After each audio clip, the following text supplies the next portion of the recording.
나 여호와가 말하노라. 너희를 향한 나의 생각을 내가 아나니 평안이요 재앙이 아니니라. 너희에게 미래와 희망을 주는 생각이니라. 예레미야 29:1.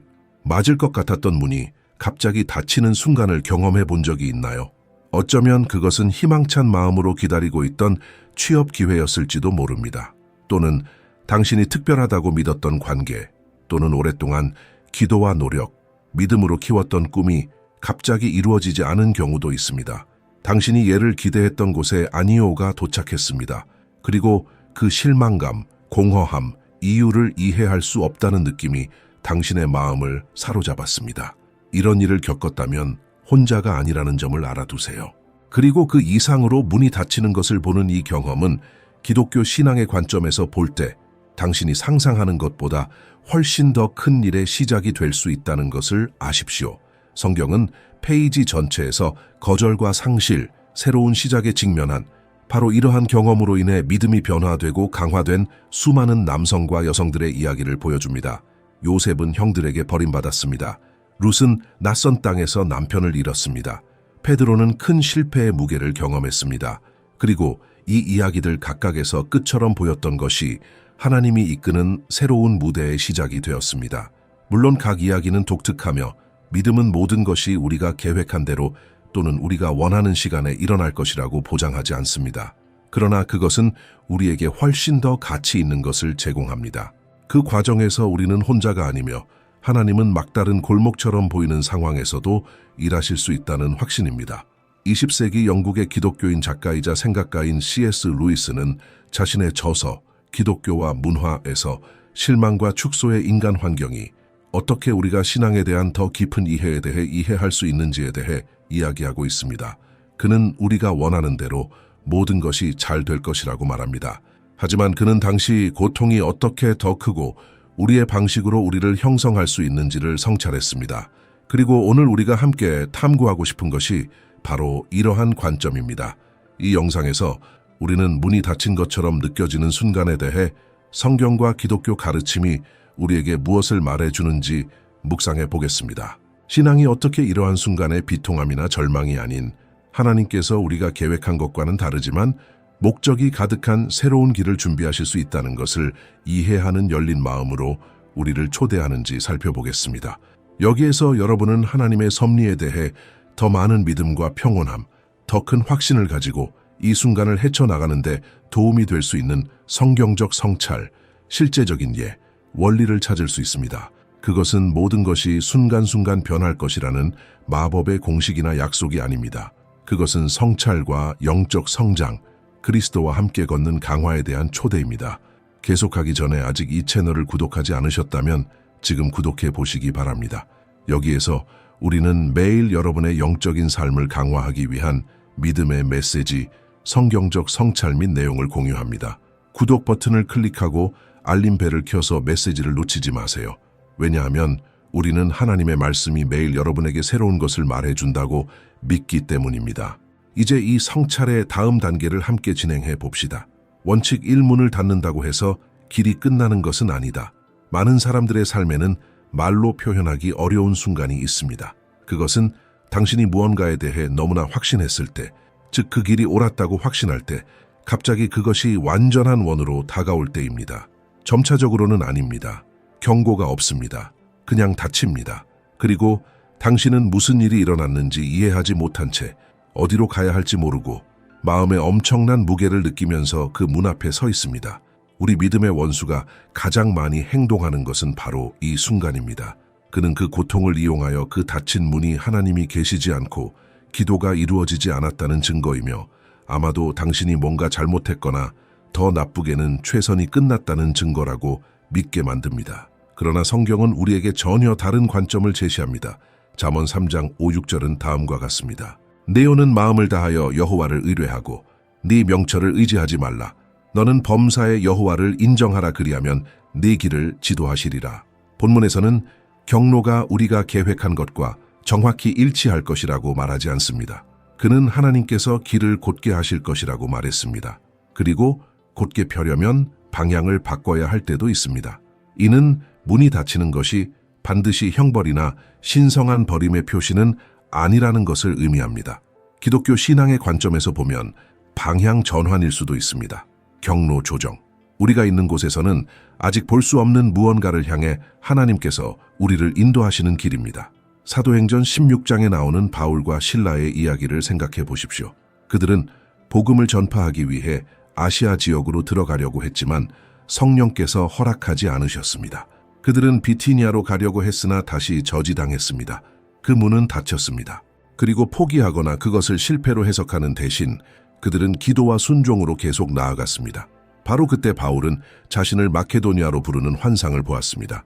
그리고 그 방향 전환은 신약 성서에서 가장 위대한 선교 전선 중 하나를 열었습니다. 이제 당신이 아는 사람이나 어쩌면 당신 자신에 대해 생각해 보십시오. 그 채용 공고는 오지 않았고 나중에 회사가 몇 달 후에 문을 닫았다는 사실이 밝혀졌습니다. 고통스럽게 끝난 그 관계는 시간이 지남에 따라 당신에게 필요한 기반이 없다는 것을 보여주었습니다.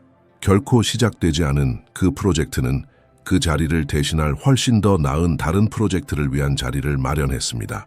우리는 모든 닫힌 문에 즉각적인 설명이 있거나 고통이 실제가 아니라고 말하는 것이 아닙니다. 그녀는 그렇습니다. 그리고 느끼는 것은 합법적입니다.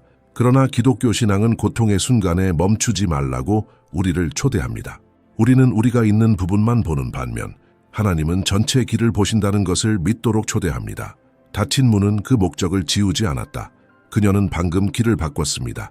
그리고 하나님의 손에 있는 다양한 길은 종종 우리가 계획했던 것보다 훨씬 더 아름다운 목적지로 인도합니다.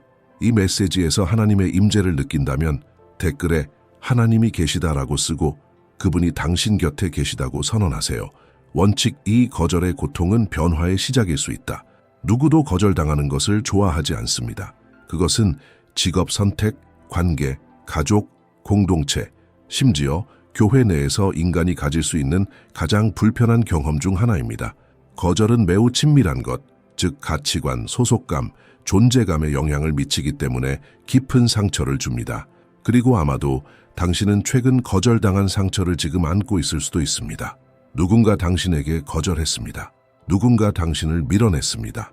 누군가 당신이 포함되지 않은 다른 길을 선택했습니다. 그리고 그 고통은 조용했지만 현존했습니다. C.S. 루이스는 이 고통을 가까이서 알고 있습니다. 그의 책 고통에서 그는 인간의 고통과 그것이 사람들의 삶에서 어떤 역할을 할 수 있다고 믿을지 솔직하게 성찰합니다. 루이스는 고통을 쉽게 표현하거나 힘들지 않습니다.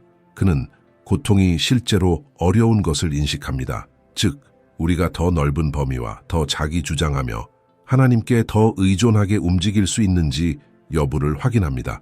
그리고 성경은 이러한 관점을 확증해 줍니다. 로마서 5장 3, 4절에서 사도 바울은 우리가 환난 중에도 기뻐하는 것은 환난은 인내를, 인내는 은총을, 은총은 소망을 이루는 줄 알미로다 라고 썼습니다. 환난, 인내, 인격, 소망의 순서를 주목하십시오. 바울은 고통 자체가 좋다고 말하는 것이 아니라 우리가 믿음으로 그것을 겪을 때 우리 안에서 좋은 일이 생길 수 있다고 말하고 있습니다. 이런 의미에서 거절은 변화를 가져오는 고난의 가장 강력한 형태 중 하나일 수 있습니다. 왜냐하면 그것은 우리가 멈추고 내부를 들여다보고 우리의 보안과 정체성이 어디에 있는지 질문하도록 강요하기 때문입니다. 그리고 종종 바로 이 과정에서 우리는 지속적인 번영이 결코 제공하지 못했던 방식으로 하나님께 더 가까이 다가가게 됩니다. 자신이 원하는 팀에 선발되지 못한 선수를 생각해 보세요. 그 거절은 마음을 아프게 했습니다. 하지만 그것이 그를 더 열심히 훈련하게 만들었고 새로운 클럽을 찾고 휴면 상태였던 기술을 개발하게 만들었습니다. 몇 년 후 그는 그때가 그의 경력에서 최악의 순간이 아니었고 전환점이었다는 것을 깨닫습니다. 이제 이 원리를 영적인 삶으로 옮기십시오. 얼마나 많은 사람들이 엄청난 거절을 당하고 나서야 진실로 하나님을 찾았습니까? 길이 거부된 순간 정확히 얼마나 많은 성소가 발견되었습니까? 거절은 우리를 변화시키는 힘을 가지고 있습니다. 그리고 그 변화가 하나님께 굴복될 때 우리는 우리가 있어야 할 정확한 위치에 있게 될 수 있습니다. 그렇다고 해서 아프지 않은 척해야 한다는 뜻은 아닙니다. 이는 영원히 이 고통에 갇혀 있을 필요가 없다는 뜻입니다. 기독교 신앙은 그것을 피하는 것이 아니라 그것을 통과하도록 초대합니다. 그리고 그 교차점의 반대편에는 하나님께서 당신의 삶을 위해 마련하신 목적에 더 강하고 더 성숙하며 더 가까운 당신의 모습이 있다는 것을 믿으라고 권유합니다. 당신이 경험한 거절은 당신이 누구인지 정의하지 않습니다. 당신이 허락한다면 그것은 당신이 아직 누구인지를 드러낼 수 있습니다. 원칙 3. 하나님을 기다리는 것은 시간 낭비가 아니라 준비입니다. 우리는 거의 모든 것보다 속도를 중시하는 문화에 살고 있습니다. 빠른 결과, 즉각적인 응답, 즉각적인 성과. 그리고 우리가 기대하는 시간에 일이 일어나지 않을 때 자연스러운 경향은 이 기다림을 부정적인 것으로 해석하는 것입니다. 마치 하나님이 계시지 않거나 우리의 믿음에 문제가 있는 것처럼 말입니다.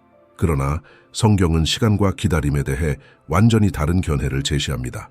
이사야 40장 31절에 오직 여호와를 앙망하는 자는 새 힘을 얻으리니 독수리가 솟아오르는 것 같으니 달려가도 지치지 아니하며 걸어가도 피곤하지 아니하느니라고 했습니다. 갱신의 약속은 서두르는 데서 오는 것이 아니라 기다림에서 오는 것임을 기억하십시오. 그리고 성경적인 의미에서 주님을 기다린다는 것은 팔짱을 끼고 아무것도 하지 않는 수동적인 태도가 아닙니다. 하나님의 때가 이를 때까지 믿고 기도하고 준비하고 신실하게 남아있는 적극적인 자세입니다. C.S. 루이스는 자신의 저서 예기치 못한 기쁨에서 이 주제를 매우 민감하게 정품이 아니었습니다. 그곳에서 그는 기독교 신앙에 도달하기까지 우여곡절로 가득 찬 긴 여행인 자신의 힘든 여정을 설명합니다. 루이스는 자신이 함께 할 수 있는 마음의 믿음이 있는 곳, 어떻게 저항하고 있는지, 그리고 적극적으로 볼 수 있도록 기다려 그의 진실과 심오한 개종을 기본으로 설명하고 있습니다. 그가 돌아오려고 했어요. 그리고 바로 그 키보드를 끈으로 묶었지요. 이 원칙은 오늘날 기다림의 순간에 있는 사람들에게 특히 중요합니다. 아마도 당신은 아직 오지 않은 응답을 위해 기도하고 있을 것입니다. 아직 열리지 않은 문을 기다리고 있습니다. 변화를 기다리는 것은 너무 오랜 시간이 걸릴 것 같습니다. 그리고 이 기간 동안에는 자리를 벗어나기 위해 포기하고 서두르고 탈출구를 강요하고 싶은 유혹이 있습니다. 그러나 이것을 고려하십시오. 어려운 악기를 배우는 음악가는 첫날에 가장 복잡한 곡을 연주하지 않습니다. 그는 기본 음계를 연습하고 손가락을 단련하고 귀를 발달시킵니다. 그리고 오랜 시간 동안 조용히 준비한 후에야 복잡한 음악이 이해되기 시작합니다. 아무도 이 과정이 일어나는 것을 보지 못합니다. 박수를 받지 못하는 무대 뒤에서 일어나는 일입니다. 그러나 그가 없었다면 공연은 존재하지 않았을 것이다. 하나님을 기다리는 것도 비슷한 방식으로 작용합니다. 당신의 삶의 뒤에서 기다리는 동안 중요한 것, 즉 인내, 겸손, 성숙한 믿음, 분별력이 당신 안에 형성되고 있습니다. 당신이 기다려온 문이 마침내 열릴 때 정확히 필요한 자질입니다. 준비하지 않고 받은 축복은 헛수고가 될 수 있기 때문입니다. 그러나 그것을 유지하도록 훈련받은 누군가가 적절한 시기에 받은 축복은 삶을 변화시킵니다. 다윗은 어린 나이에 사무엘에게서 왕으로 기름 부음을 받았지만 왕좌에 앉기 전에는 양을 치며 사울에게서 도망치고 굴에서 살며 수년을 보냈습니다. 그 긴 시간이 낭비가 아니었습니다. 학교였습니다. 준비였습니다. 왕관을 넘겨주기 전에 왕의 품성을 빚으신 분은 하나님이셨습니다. 당신의 기다림에도 목적이 있습니다. 그것은 처벌이 아니다. 건망증이 아닙니다. 준비입니다. 그리고 하나님의 시간이 오면, 그리고 그것이 올 때 여러분은 왜 매일매일 기다리는 것이 필요했는지 이해하게 될 것입니다. 원칙 4. 하나님을 신뢰한다는 것은 모든 것을 이해한다는 것을 의미하지 않습니다. 이해하지 못하더라도 따르는 것을 의미합니다. 그리스도인의 삶에서 가장 큰 긴장 중 하나는 이것이다. 믿음은 전적인 신뢰를 요구하지만 인간의 마음은 설명을 요구합니다. 그리고 두 가지가 충돌할 때, 즉 마음은 믿고 싶지만 머리는 이해할 수 없을 때, 많은 사람들은 앞으로 나아갈 방법을 모르고 마비된 자신을 발견합니다. 당신은 다음과 같은 질문을 하고 있는 자신을 발견한 적이 있습니까? 하나님은 왜 이것을 허용하셨는가? 방금 저 문은 왜 닫혔나요? 왜 가장 적게 받을 자격이 있는 사람이 가장 큰 고통을 받았습니까? 이 질문은 정직합니다. 그들은 인간입니다. 그리고 그렇게 하는 것은 믿음이 부족한 것이 아닙니다. 그것은 얕은 대답을 받아들이지 않을 만큼 당신의 믿음을 진지하게 받아들이고 있다는 표시입니다. C.S. 루이스는 자신이 책에서 중요하게 생각하는 방식이 매우 같은 질문에 있습니다.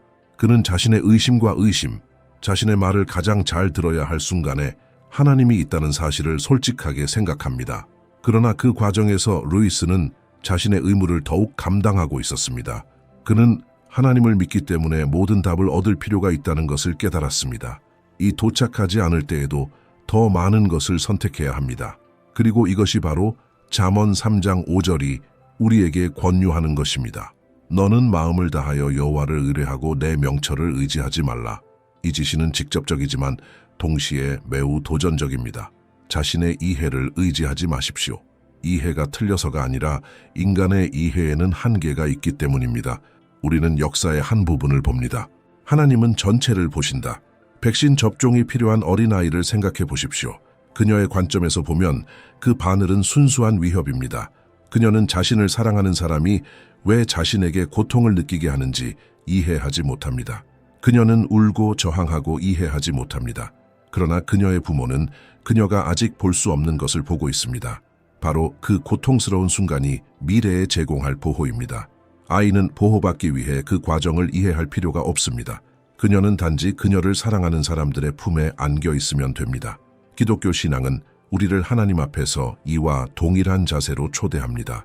마음을 돌리고 질문을 멈추는 사람의 자세가 아니라 모든 것을 이해하지 못하더라도 아버지의 품에 머물기로 선택한 사람의 자세입니다.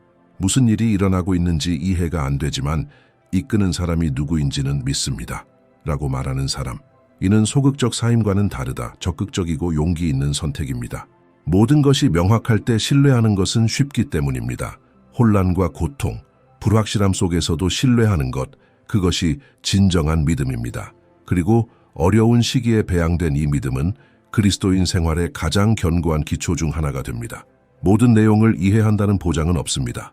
하지만 그것은 당신이 혼자서 어떤 일도 겪지 않을 것임을 보장합니다. 하나님은 행동하기 위해 당신의 이해가 필요하지 않습니다. 그분께서는 그분이 일하시는 동안 당신이 그 길에 머물 수 있도록 당신의 신뢰가 필요합니다. 원칙 5, 두 번째 기회는 행운이 아니라 은혜입니다. 기독교 어휘에는 발음하기는 쉽지만 단번에 완전히 이해하기에는 너무 심오한 단어가 있습니다. 그 말이 은혜입니다. 그리고 그것은 새로운 시작, 닫힌 후에 열리는 문, 더 이상 아무것도 기대하지 않을 때 나타나는 기회에 관해 기독교 신앙이 말하는 모든 것의 핵심입니다. 은혜는 행운이 아닙니다. 우연이 아닙니다. 당신을 위해 음모를 꾸미는 것은 우주가 아닙니다. 은혜는 당신이 그럴 자격이 없을 때에도, 실패했을 때에도, 의심했을 때에도, 포기했을 때에도 당신을 대신하여 행동하시는 하나님입니다. 그것은 당신의 행위에 기초한 것이 아니라 하나님의 성품에 기초한 신성한 관대함입니다. 에베소서 2장 8, 9절에서 바울은 이렇게 썼습니다. 너희가 그 은혜를 인하여 믿음으로 말미암아 구원을 얻었나니 이것이 너희에게서 난 것이 아니요 하나님의 선물이라 사람의 노력에서 난 것이 아니니 이는 누구든지 자랑하지 못하게 함이라. 정의에 따르면 은혜는 얻을 수 없는 것입니다. 그것은 주어진다. 그리고 얻을 수 없는 것이라면 실패, 넘어짐, 닫힌 문 때문에 잃어버릴 수도 없습니다. C.S. 루이스는 그의 저서 순전한 기독교인에서 알 수 없는 개념을 매우 제한적으로 전망했습니다. 이 분야에서 그는 기독교인 신앙이 인간을 구원의 중심에 두지 않기 때문에 다른 사고방식과 다른 방법을 성찰합니다. 루이스는 하나님이 인간의 논리를 뒤집었다고 주장합니다. 세상은 당신이 받을 자격이 있는 반면에 깨닫는 것을 돕기 위해 노력하고 있습니다. 노력이 아니라 하나님의 인간 사랑으로 시작되는 논리입니다. 그리고 우리가 이것을 이해하면 두 번째 기회에 대한 아이디어는 완전히 다른 무게를 갖습니다. 왜냐하면 첫 번째 기회가 당신의 공로에 달려있지 않았다면, 즉 하나님의 은혜에 달려 있었다면 두 번째 기회도 역시 달려있지 않기 때문입니다. 그것은 처음부터 당신을 지탱해 주었던 동일한 사랑의 또 다른 표현입니다. 당신이 마침내 충분히 선해졌기 때문에 하나님은 당신에게 또 다른 기회를 주시지 않습니다. 그분은 충분히 선하시기 때문에 당신에게 그것을 주십니다. 피터를 기억하세요. 그는 예수를 3번 부인했습니다. 가장 위급한 시간, 즉 주님께 충성이 가장 필요한 때였습니다. 인간의 관점에서 볼 때 이것은 돌이킬 수 없는 실패였습니다. 하지만 그 다음에 무슨 일이 일어났나요? 부활하신 예수님은 베드로를 회복시키기 위해 특별히 베드로를 만나러 가셨습니다. 예수님은 3번이나 네가 나를 사랑하느냐라고 물으셨습니다. 각 거부마다 하나의 질문이 있습니다. 굴욕을 주기 위해서가 아니라 치유하기 위해서입니다. 실패보다 은혜가 더 크다는 것을 보여주기 위해서입니다. 이제 한동안 믿음을 버리고 하나님과 멀리 떨어져 살면서 후회하는 결정을 내렸다가 어느 날 예상치 못한 순간에 그 친숙한 임재를 다시 느낀 사람을 생각해 보십시오. 판단이 아닙니다. 초대장으로. 마치 하나님께서 나는 아직 여기에 있습니다. 그리고 나는 아직 당신을 위한 계획을 갖고 있습니다. 라고 말씀하시는 것처럼 말입니다. 이것이 행동하는 은혜입니다. 회복된 관계에서든 새로운 직업 기회에서든 다시 열리는 문에서든 당신이 받는 두 번째 기회는 우연이 아닙니다. 그것은 당신의 이야기에 구체적으로 나타나는 하나님의 은혜입니다.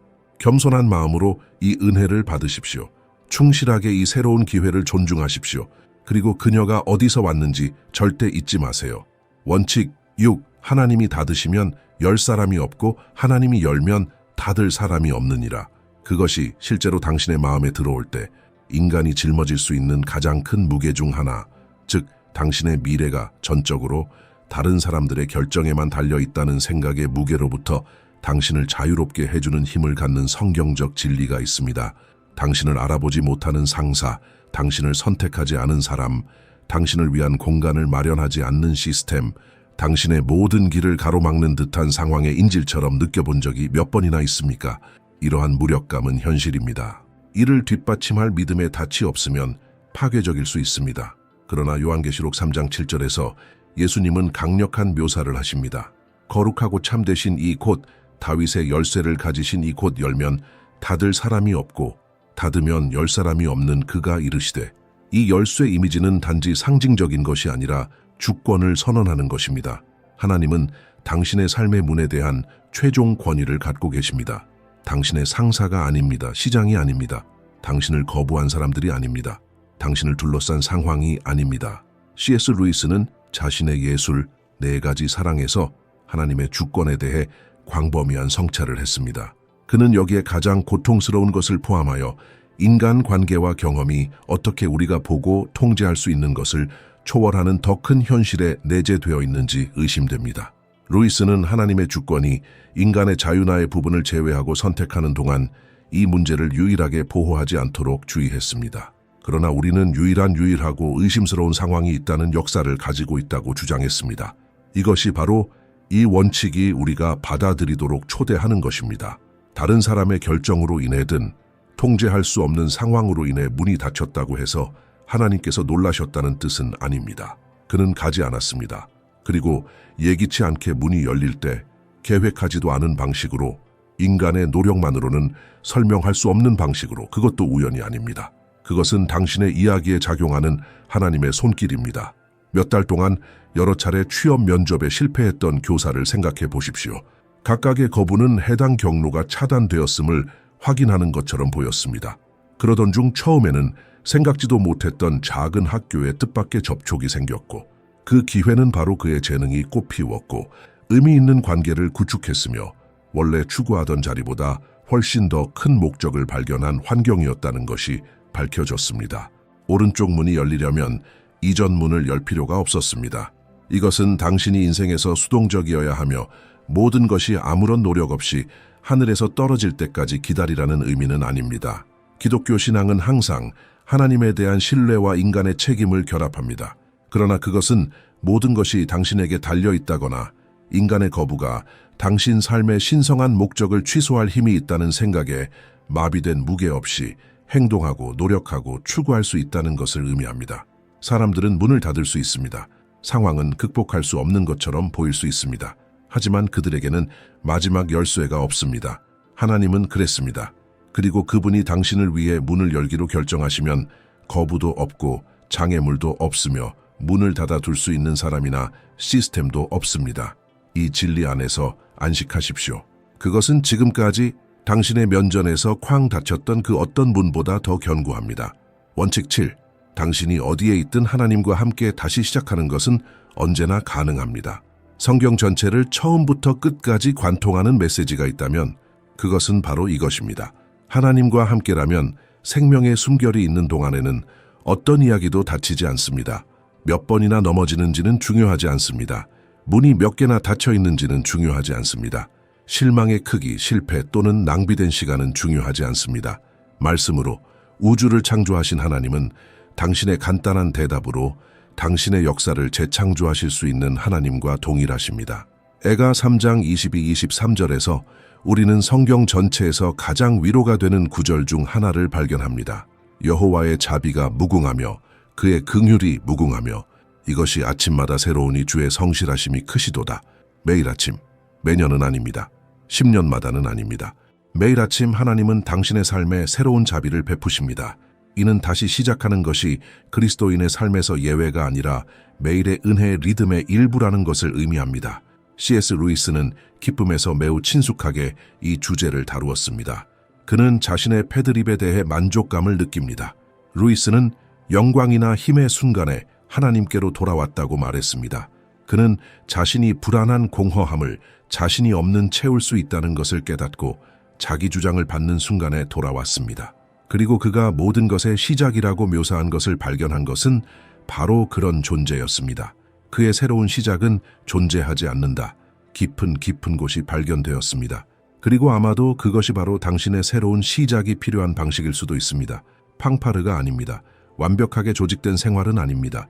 모든 것이 해결되는 이상적인 순간을 기다리지 않고 하나님께 다가가는 것입니다. 하나님과 함께 다시 시작하는 것은 당신이 있는 바로 그곳에서 일어납니다. 당신이 여전히 안고 있는 상처와 여전히 존재하는 의심과 함께 지친 마음으로, 그러나 기꺼이 다음 단계를 밟고자 하는 마음으로 말입니다. 누가복음 15장의 비유에 나오는 탕자를 생각해 보십시오. 그는 회개 외에는 드릴 것이 아무것도 없이 아버지에게로 돌아갔습니다. 선물도 없고 성취한 것도 없고 성공 스토리도 없습니다. 그러나 그의 아버지는 멀리서 그를 보고 달려와서 잔치를 벌였다. 그 아들이 합당하게 되었기 때문이 아니라 그가 돌아왔기 때문입니다. 그리고 돌아오는 것만으로도 충분했다. 하나님과 함께 다시 시작하기 위해 완벽할 필요는 없습니다. 도착하기만 하면 됩니다.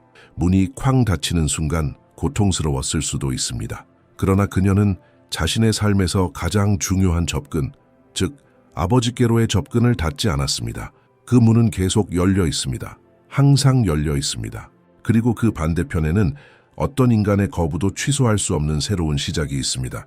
오늘부터 다시 시작해보세요. 단순한 믿음으로, 정직한 마음으로, 그리고 하느님께서 이미 반대편에서 당신을 기다리고 계시다는 확신으로.